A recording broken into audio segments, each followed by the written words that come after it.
सब लोगों को मेरा नमस्कार और वीडियो देखने के लिए दिल से धन्यवाद।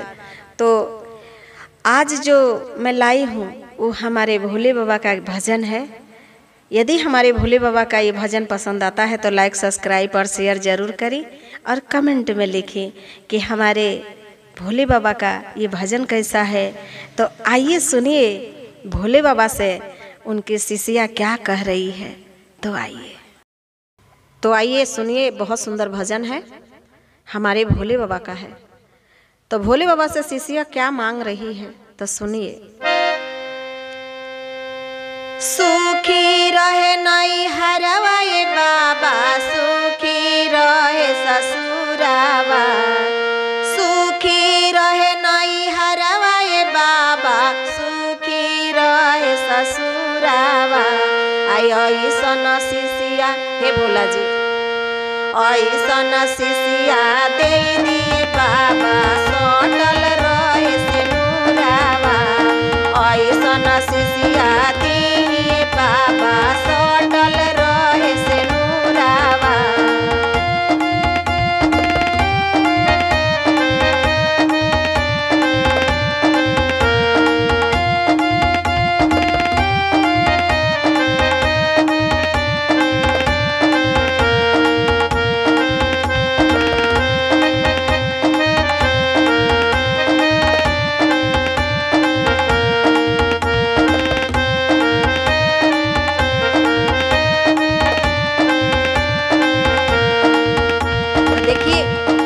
कह रही है शिष्या उनकर,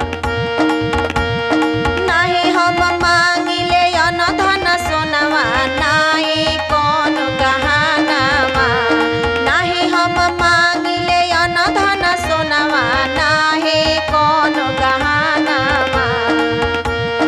दिल में मुरादे कहिए बाबा, दिल में मुरादे कहिए बाबा, कहिया देह दरसनावा। दिल में मुरादे कहिए बाबा, कहिया देह दरसनावा।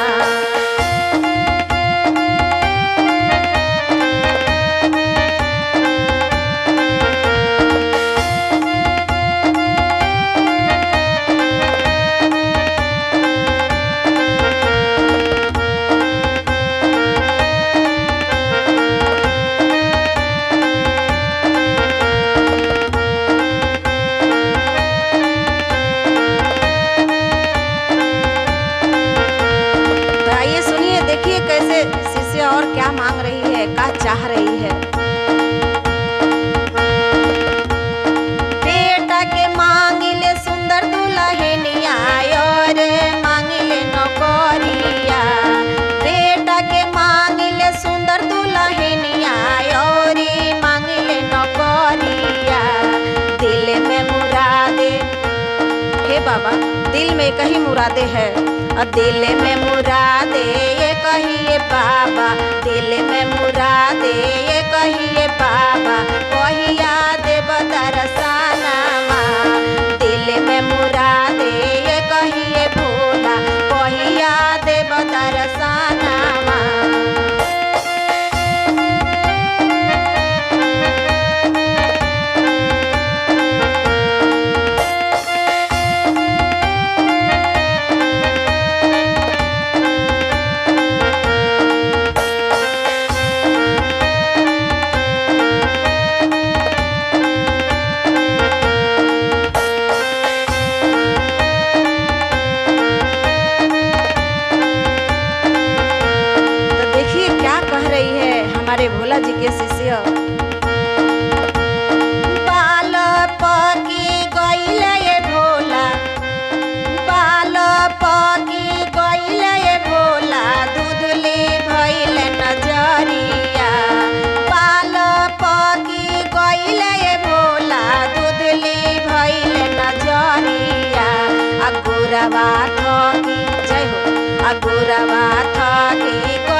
ये कहीं दिल में ये कहीं मुरा दे बाबा, दिल में ये कहीं मुरा दे बाबा।